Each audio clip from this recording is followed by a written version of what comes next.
बहुत बड़ी अनाउंसमेंट हुई है। अनाउंसमेंट ये है कि हरियाणा सिख गुरुद्वारा प्रबंधक कमेटी के चुनाव होंगे। और आपको बता दें कि जब से हरियाणा सिख गुरुद्वारा प्रबंधक कमेटी बनी है, पहली बार चुनाव हो रहे हैं। पहले बलजीत सिंह दादूवाल बनते हैं प्रधान, सरकार बनाती है प्रधान, और उसके बाद जो प्रधान बनते हैं वो महंत करमजीत सिंह बनते हैं। तीसरे प्रधान बनते हैं भूपेंद्र सिंह असंध। लेकिन बीच वाला जो टर्नओवर था, जब महंत करमजीत सिंह प्रधान बने थे, तो हरियाणा सिख गुरुद्वारा प्रबंधक कमेटी काफी विवादों में रही, काफी चर्चा में रही, कई आरोप भी लगे।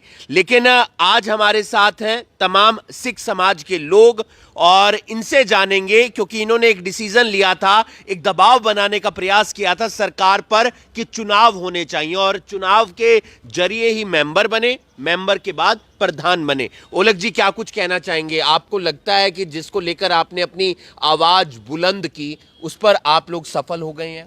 हाँ बिल्कुल, उसमें आवाज़ बुलंद की। पिछले साल लगातार पंचायतें की, करनाल से शुरुआत की थी, फिर सरसा में, कैथल में, जींद में, यमुनानगर, सभी जगह गए और इस मुद्दे को फ्रंट पे लेके आए।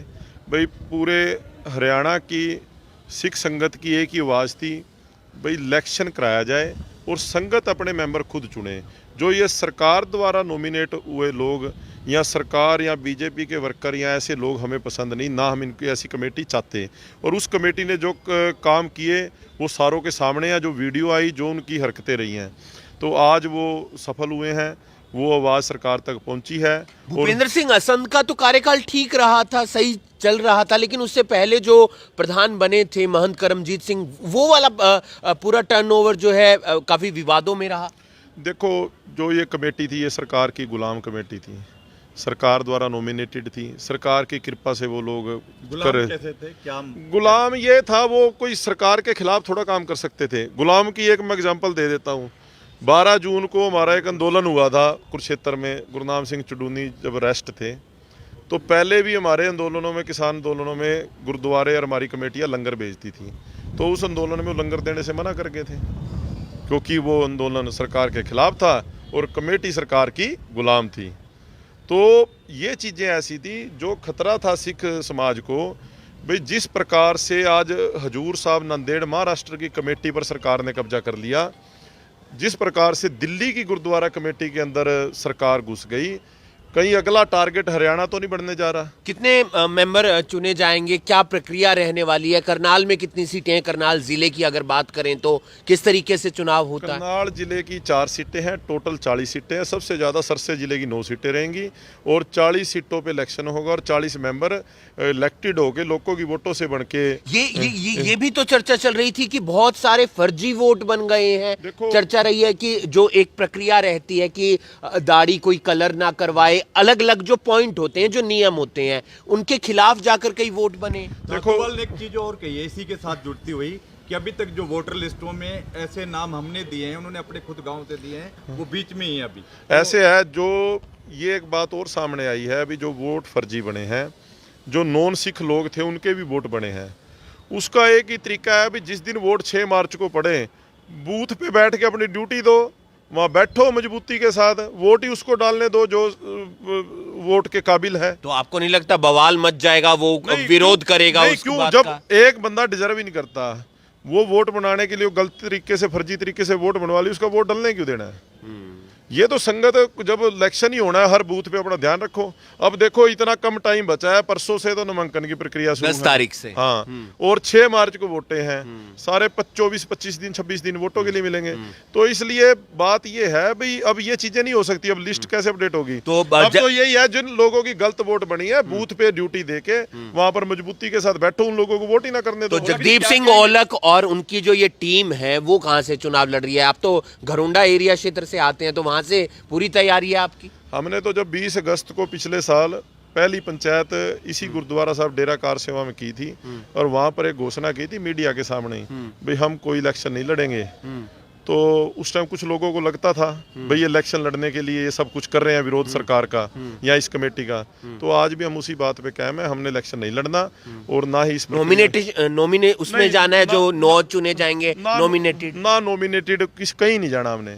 हमें तो ये था, ये एक चीज की खुशी है, अभी इलेक्शन हो रहा है और पूरे हरियाणा की सिख संगत अपने मेंबर चुनेगी वोटों से, और संगत से अपील यही करेंगे भी अपने अपने इलाके में अच्छे लोगों को चुनना, ईमानदार लोगों को चुनना, जो गुरुद्वारे के काम को प्रॉपर।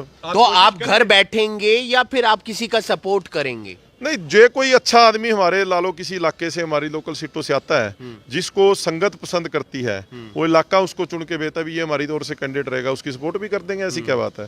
हमारा मकसद एक ही है, हमने खुद ना तो इस लाइन में आना, ना हमने इलेक्शन लड़ना। हमारी यही है भी अच्छे लोग, ऐसे लोग। देखो, गुरुद्वारे सबसे बड़ी सेवा गुरुद्वारों से चलती है। गुरुद्वारे सेवा में कभी यहाँ जात पात नहीं पूछी जाती, धर्म नहीं पूछा जाता। तो हमें यहाँ पर ऐसे लोग चाहिए जो असली गुरु के बताए हुए रास्ते पे चलने वाले, और इन गुरुद्वारों से इसकी सेवा को और अच्छे तरीके से जो आगे लेके जाएं, और हरियाणा की गुरुद्वारा कमेटी, हरियाणा के गुरुद्वारे पूरे देश के लिए एक मिसाल बने, ऐसी कमेटी के लिए आज ऐसी कोई मुहिम तो आप देख सकते हैं यहाँ पर आज एक मीटिंग रखी गई। जगदीप सिंह औलख नेता भी हैं, किसान नेता, साथ ही साथ सिख समाज से भी आते हैं, और उन्होंने अपील की थी कि सरकार पर दबाव बनाने का प्रयास किया था कि चुनाव हो, हरियाणा सिख गुरुद्वारा प्रबंधक कमेटी के चुनाव हो। और अब चुनावों की तारीखों का ऐलान हो गया है। 6 मार्च को हरियाणा सिख गुरुद्वारा प्रबंधक कमेटी के चुनाव होंगे। 40 मेंबर चुने जाएंगे। करनाल जिले से 4 मेंबर चुने जाएंगे। जो सबसे ज्यादा मेंबर चुने जाएंगे वो सिरसा से चुने जाएंगे, 9 मेंबर चुने जाएंगे, और यही 40 मेंबर अपना एक प्रधान चुनेंगे। बीच में जो कमेटी रही थी वो काफी विवादों में रही थी, और जब विवाद हुए थे तो कई आरोप भी लगे थे, अलग अलग आरोप थे। ऐसे में अब देखना यह होगा कि जो 10 फरवरी से नामांकन प्रक्रिया शुरू हो रही है, 16 फरवरी तक नामांकन भरने हैं, 17 फरवरी तक आप उन नामांकनों की जांच होगी और उसके बाद आप नामांकन ले सकते हैं। और 6 मार्च को चुनाव होने जा रहा है। शाम तक चुनाव होगा और शाम को ही नतीजे आ जाएंगे। उसके बाद मेंबर चुने जाएंगे और फिर प्रधान चुना जाएगा। कौन चुना जाएगा प्रधान, ये वक्त बताएगा, लेकिन जगदीप सिंह औलख ने साफ कह दिया है कि वो चुनाव नहीं लड़ने वाले हैं। वो चाहते हैं मेंबर अच्छे चुने जाएं। आप देख रहे हैं करनाल ब्रेकिंग न्यूज, मैं हूं आपके साथ हिमांशु नारंग। धन्यवाद। वाहिगुरु जी का खालसा, वाहिगुरु जी की फतेह। ਅੱਜ ਦੀ ਜੋ ਇਹ ਪ੍ਰੈਸ ਕਾਨਫਰੰਸ ਬੁਲਾਣੇ ਦਾ ਮਕਸਦ ਆ ਸੀ, ਜੋ ਹਰਿਆਣੇ ਦੇ ਸਿੱਖ ਸਮਾਜ ਦਾ ਇੱਕ ਬਹੁਤ ਹੀ ਵੱਡਾ ਮੁੱਦਾ ਹਰਿਆਣਾ ਗੁਰਦੁਆਰਾ ਪ੍ਰਬੰਧਕ ਕਮੇਟੀ ਬਾਰੇ ਚੱਲ ਰਿਹਾ ਸੀ, ਉਹਦੇ ਵਿੱਚ ਕੱਲ੍ਹ ਹੀ ਘੋਸ਼ਣਾ ਹੋਈ ਹੈ 6 ਮਾਰਚ ਨੂੰ ਹਰਿਆਣਾ ਗੁਰਦੁਆਰਾ ਪ੍ਰਬੰਧਕ ਕਮੇਟੀ ਦਾ ਪੂਰੇ ਹਰਿਆਣੇ ਦਾ ਇਲੈਕਸ਼ਨ ਹੋਏਗਾ, ਤੇ ਇਲੈਕਸ਼ਨ ਪ੍ਰਕਿਰਿਆ ਦੀ ਜਿਹੜੀ ਸ਼ੁਰੂਆਤ ਹੈ ਉਹ 10 ਫਰਵਰੀ ਤੋਂ ਹੋਣੀ ਹੈ। ਅੱਜ ਉਹਦੇ ਲਈ ਜਿਹੜੀ ਪਿਛਲੀ ਕਮੇਟੀ ਦਾ ਜਿਹੜਾ ਕਾਰਜ ਸੀ, ਕੰਮ ਸੀ, ਉਹ ਸਾਰਿਆਂ ਨੂੰ ਪਤਾ ਹੈ। ਜੋ ਉਹਨਾਂ ਦੇ ਦੌਰਾਨ ਉਹਨਾਂ ਨੇ ਜਿਸ ਤਰੀਕੇ ਨਾਲ ਉਹ ਸਰਕਾਰ ਦੀ ਨੋਮੀਨੇਟਡ ਕਮੇਟੀ ਨੇ ਕੰਮ ਕੀਤਾ, ਜਿਸ ਤਰੀਕੇ ਨਾਲ ਗੁਰਦੁਆਰਿਆਂ 'ਚ ਬੇਅਦਬੀਆਂ ਹੋਈਆਂ, ਜਿਸ ਤਰੀਕੇ ਨਾਲ ਮੀਟਿੰਗਾਂ ਦੇ ਵਿੱਚ ਗਾਲੀ ਗਲੋਚ ਦੀਆਂ ਵੀਡੀਓ ਆਈਆਂ, ਉਹਦੇ ਵਿੱਚ ਸੰਗਤ ਵਿੱਚ, ਪੂਰੀ ਹਰਿਆਣੇ ਦੀ ਸਿੱਖ ਸੰਗਤ ਵਿੱਚ ਇੱਕ ਬਹੁਤ ਵੱਡਾ ਵਿਰੋਧ ਸੀ। ਉਹਨੂੰ ਲੈ ਕੇ ਪਿਛਲੇ ਸਾਲ ਵੀ ਲਗਾਤਾਰ ਪੰਚਾਇਤਾਂ ਕੀਤੀਆਂ ਗਈਆਂ, ਕਰਨਾਲ ਤੋਂ ਸ਼ੁਰੂਆਤ ਕੀਤੀ ਗਈ। ਸਰਕਾਰ ਨੂੰ ਉਦੋਂ ਵੀ ਇੱਕ ਹੀ ਅਪੀਲ ਸੀ ਵੀ ਸਰਕਾਰ ਇਲੈਕਸ਼ਨ ਕਰਾਏ ਤੇ ਸਿੱਖ ਸਮਾਜ ਆਪਣੇ ਮੈਂਬਰ, ਆਪਣੇ ਗੁਰਦੁਆਰਾ ਕਮੇਟੀ ਦੇ ਮੈਂਬਰ ਵੋਟਾਂ ਰਾਹੀਂ, ਲੋਕਤੰਤਰ ਵਿੱਚ ਜਿਵੇਂ ਵੋਟਾਂ ਦਾ ਇੱਕ ਜਗ੍ਹਾ ਹੈ ਵੀ ਉਸ ਤਰੀਕੇ ਨਾਲ ਆਪਣੇ ਮੈਂਬਰ ਚੁਣੇ। ਤੇ ਅੱਜ ਉਹ ਮੰਗ ਪੂਰੀ ਹੋਈ ਹੈ। ਤੇ ਜਿਹੜਾ ਪਿਛਲੇ 1 ਸਾਲ ਤੋਂ ਜਿਨ੍ਹਾਂ ਆਪਣੇ ਲੋਕਾਂ ਨੇ ਸਾਥ ਦਿੱਤਾ, ਸੰਘਰਸ਼ ਕੀਤਾ ਇਸ ਸਾਰੇ ਮਾਮਲੇ 'ਚ, ਉਹਨਾਂ ਦਾ ਵੀ ਧੰਨਵਾਦ ਹੈ। ਤੇ ਦੂਜੀ ਗੱਲ ਆ ਹੈ ਵੀ ਜਿਹੜਾ ਇਲੈਕਸ਼ਨ ਹੈ ਇੱਕ ਸਾਫ਼ ਸੁਥਰਾ ਇਲੈਕਸ਼ਨ ਹੋਏ ਤੇ ਚੰਗੇ ਲੋਕ ਜਿਹੜੇ ਗੁਰੂ ਘਰ ਨੂੰ ਸੇਵਾ ਕਰਨ ਵਾਲੇ, ਇਮਾਨਦਾਰ, ਜੇ ਐਵੇਂ ਦੇ ਲੋਕ ਜਿੱਤ ਕੇ ਆਣ।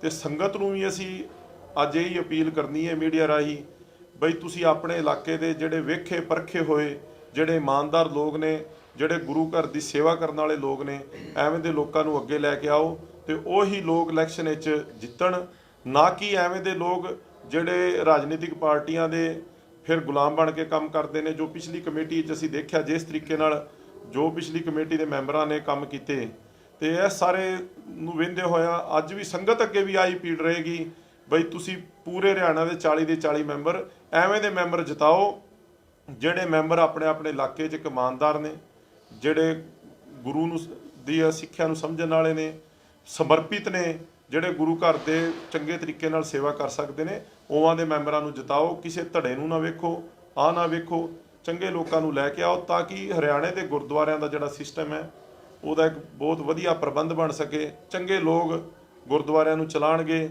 ਤਾਂ ਹੀ ਚੰਗੇ ਤਰੀਕੇ ਨਾਲ ਸੇਵਾ ਚੱਲੇਗੀ। ਤੇ ਅੱਜ ਦੀ ਮੇਨ ਮਕਸਦ ਆਈ ਹੈ ਬਈ ਅਸੀਂ ਜਿਹੜਾ ਅੱਗੇ ਇਲੈਕਸ਼ਨ ਹੋਣਾ ਉਹਦੇ ਵਿੱਚ ਅਸੀਂ ਚੰਗੇ ਲੋਕਾਂ ਨੂੰ ਲੈ ਕੇ ਆਈਏ ਤੇ ਉਹਨਾਂ ਦੀ ਸਾਰੇ ਸਪੋਰਟ ਕਰੀਏ।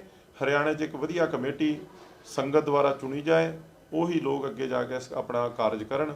ਤੇ ਅੱਜ ਅੱਗੇ ਦਾ ਇਸ ਤੋਂ ਇਲਾਵਾ ਇੱਕ ਹੋਰ 2 ਮੁੱਦੇ ਨੇ ਜਿਹੜੇ ਆ ਵੋਟ ਪ੍ਰਕਿਰਿਆ ਨਾਲ ਵੋਟ ਬਣੇ ਨੇ, ਉਹਦੇ ਵਿੱਚ ਕੁਝ ਵੋਟ ਐਵੇਂ ਦੇ ਬਣਾਏ ਗਏ ਨੇ, ਉਹ ਨੋਨ ਸਿੱਖ ਲੋਕ ਨੇ, ਉਹ ਫਰਜ਼ੀ ਵੋਟ ਵੀ ਬਣੇ ਨੇ।